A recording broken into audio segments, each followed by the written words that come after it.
All right, today we are diving into something really fascinating, a powerful therapy that's basically a giant reset button for your brain, especially in our crazy, noisy, overstimulated world.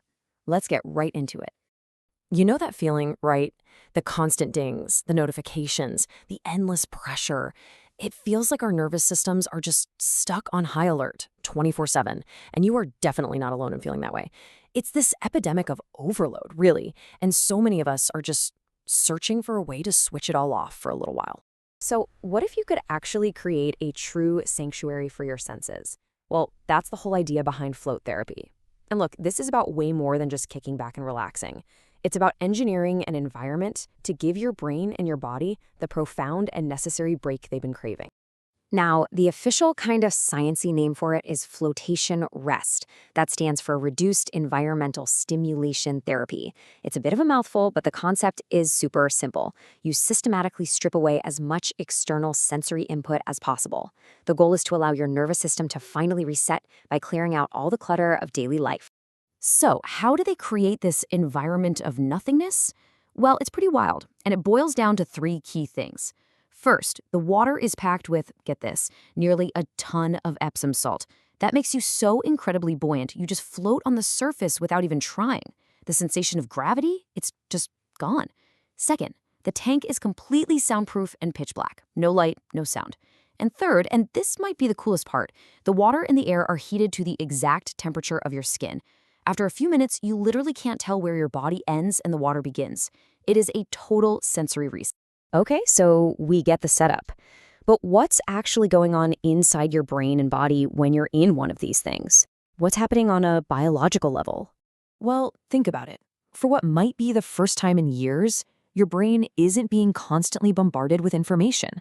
There are no sights to see, no sounds to process, nothing it needs to react to. So it stops working overtime just to navigate the world, and it shifts into a completely different gear, a much deeper, more restorative state. It starts producing what are called theta brainwaves. Now, this is the good stuff.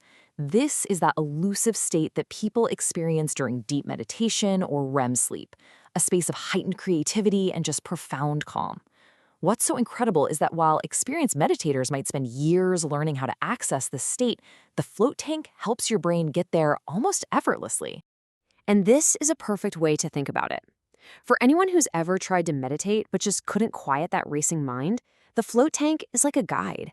It does the hard work for you by removing all the distractions, which makes the incredible benefits of deep meditation accessible to pretty much everyone.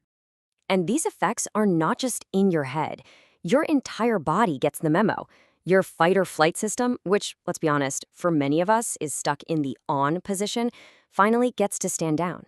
You can actually measure it. Levels of cortisol, the main stress hormone, just plummet.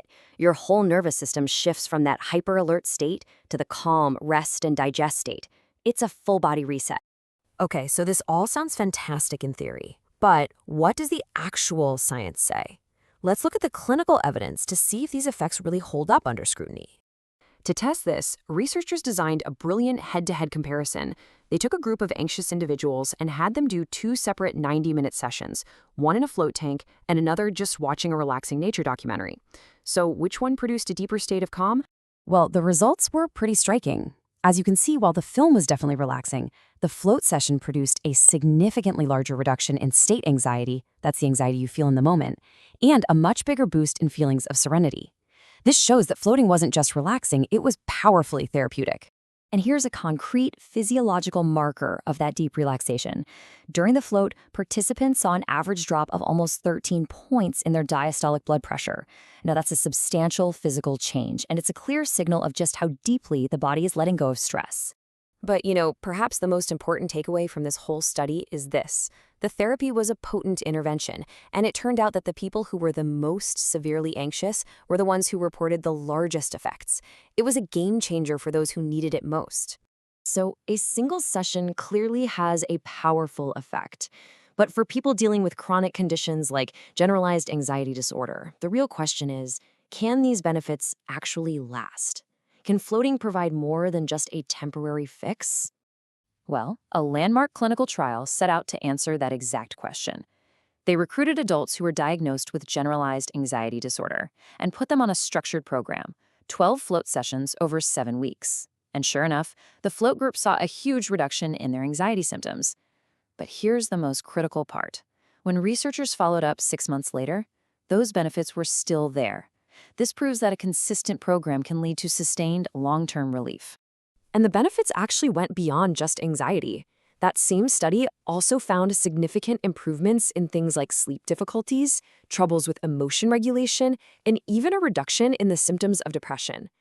This really starts to position floating as a holistic tool for improving overall mental wellness. So the science seems pretty clear. By removing the noise of the outside world, flotation therapy allows our brains and our bodies to access a profound state of rest and recovery. This leaves us with just one final question to think about.